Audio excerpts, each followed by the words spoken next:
baka ni Demon kahit kaya naman meron silang ability na i-burst down kahit sinong nasa frontline. And on top of that, walang flicker si Kirk leading up into this Lord Siege. Dito na natin malalaman kung Aurora Gaming nga ba ang unang magbibigay ng talo sa World Champions. Sa push na gagawin nila sa mid lane, sino ang mauuna? Grabe, sabay-sabay yung mga minions dito Ang Onyx Philippines naka-ready na talaga nagamit yung Glorify habang ang Guardian mula sa likuran. Brusco dito habang yung River Maneuvers nagamit ang Arik Kagad. Dito ni Yue habang magiging tatlo, magiging apat pa nga ba? Kiko nakabawi din. Pero marami mga minions sa Team Aurora at ang gandi ng mga naapi.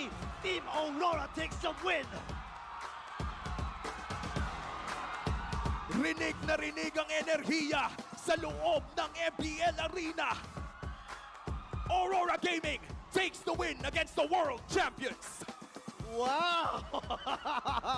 Oh, wow! Ibang klase, Team Aurora.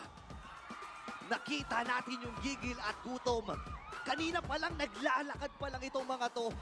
Para bang may mga enerhiya sila sa kanilang mga sarili at nailabas nila yun ngayon. Ramdam mo yung nen. Yung mga nen. Yun yung pinang